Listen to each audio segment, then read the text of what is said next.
Poppy Playtime Chapter 5 Broken Things, and after years of mystery, we finally get some of the biggest lore reveals in the entire franchise. We entered the deepest parts of Playtime Co., came face to face with the prototype himself, learned disturbing truths about the experiments, witnessed the downfall of several major characters, and got an ending that completely changes what we thought the future of the series would be. And somehow, after all that, Chapter 5 still leaves us with more questions than answers. So today, we're breaking down the entire story of Chapter 5, explaining every major character, every important reveal, what the ending actually means, and how all of this sets up for Chapter 6.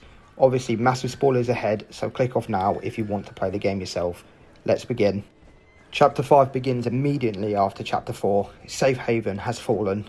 The refuge that Doe and the surviving toys worked so hard to build was destroyed, and the prototype's influence has spread further than ever before. The player is now descending into the deepest section of Playtime Co., known as the Playtime Laboratories, the place where many of the experiments were created and where some of the company's darkest secrets were hidden away. This location is important because it's essentially the heart of the entire nightmare. Everything that has happened in previous chapters ultimately traces back here. One of the biggest surprises in Chapter 5 was the return of Huggy Wuggy. For years, fans debated whether Huggy survived the fall in Chapter 1. And not only did he survive, he's been hunting within the depths of the factory this entire time. The opening sections feature multiple chase sequences where Huggy relentlessly pursues the player through corridors and industrial areas. This is significant because Huggy isn't just a monster anymore. He's become a symbol of the factory's inability to let the past die. Every chapter has pushed players deeper into Playtime Co., and Chapter 5 literally brings the original nightmare back to remind us where everything began. After surviving the initial attacks, we encounter a new character named Giblet. At first glance, Giblet seems strange and untrustworthy, but unlike many creatures in the factory, Giblet becomes one of the most players' few genuine allies. This continues as a recurring theme in Playtime. Not every experiment is evil, many are victims, some became monsters, others simply learned just how to survive. Giblet seems to be the leader of the creepiest additions in Chapter 5, which are the Wrong Side Outlaws. These horrifying creatures inhabit the laboratories and represent some of Playtime Co.'s most disturbing experiments. Unlike earlier toy creations, these still resemble children mascots. The Outlaws feel completely broken. Their appearances suggest years of suffering and mutation. They're living reminders that Playtime Co. didn't simply just create toys, it created victims. Many fans have pointed out that these creatures perfectly represent the character's title, Broken Things. Everything in these laboratories has seemed to be damaged, abandoned, or twisted into something horrifying. Here, the boilers. Lots of gear got tossed down there after it all went down. Pretty sure I saw an old grabber. Eventually, we discover that Poppy and Kissy Missy have been captured. This leads us towards the chapter's major antagonist, Lily Lovebraids. Lily presents herself almost like a child playing tea party, but beneath that innocent appearance lies something deeply disturbing.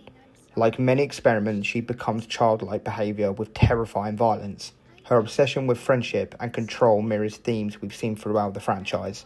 The experiments were once children.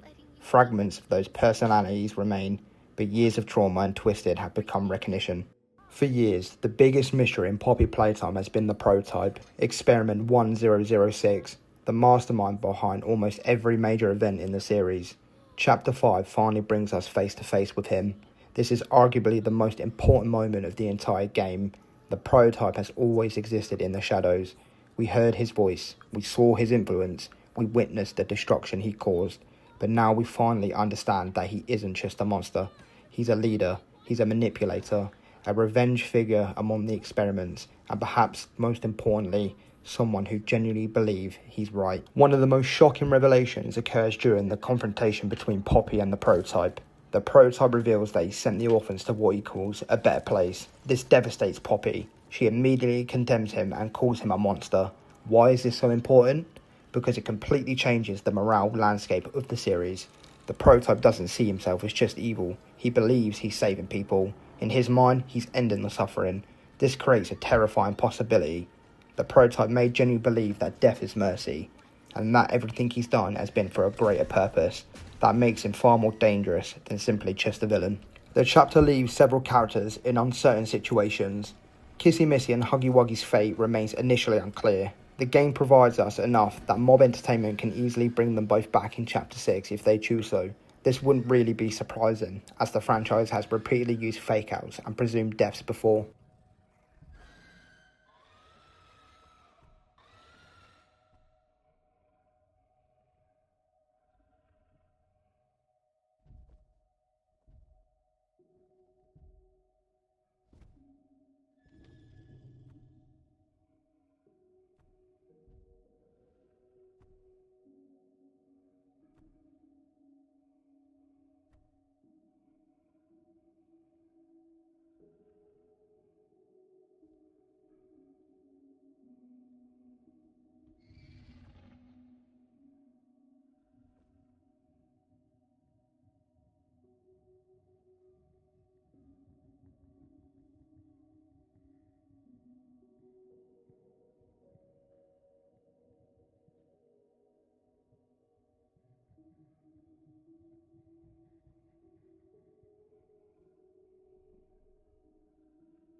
Many players think that Chapter 5 is about defeating monsters, but that's not exactly what the story is telling us. The real theme is brokenness. Every major character is broken. The factory is broken, the experiments are broken, even Poppy is now broken.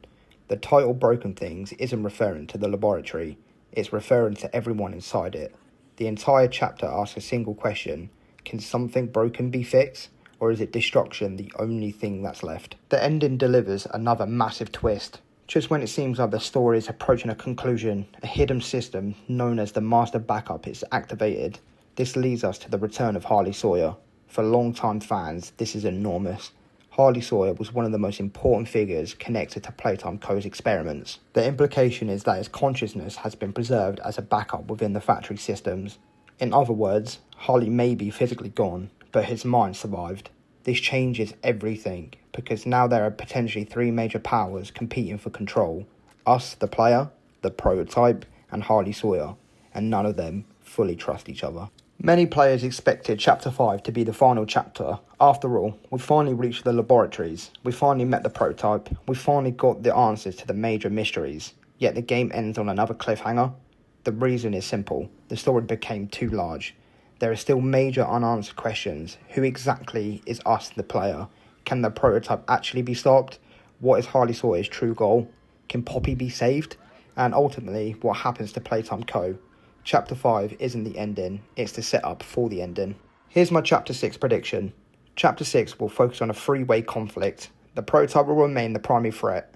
Poppy will most likely be central to defeating him, and Harley Sawyer may become an unexpected ally or an even bigger villain. The factory itself may be finally destroyed. The player may finally learn their connection to Playtime Co. And for the first time in the series, we'll most likely get the definitive answer about Experiment 1006 origins and the ultimate purpose. Everything has been building towards that confrontation. Or who knows, Harley Sawyer might be the true villain all along, and we might be teaming up with the prototype after everything he's done to end it all. But those are just my thoughts. What did you think of Chapter 5? Did the prototype live up to the hype? Leave your theories down below.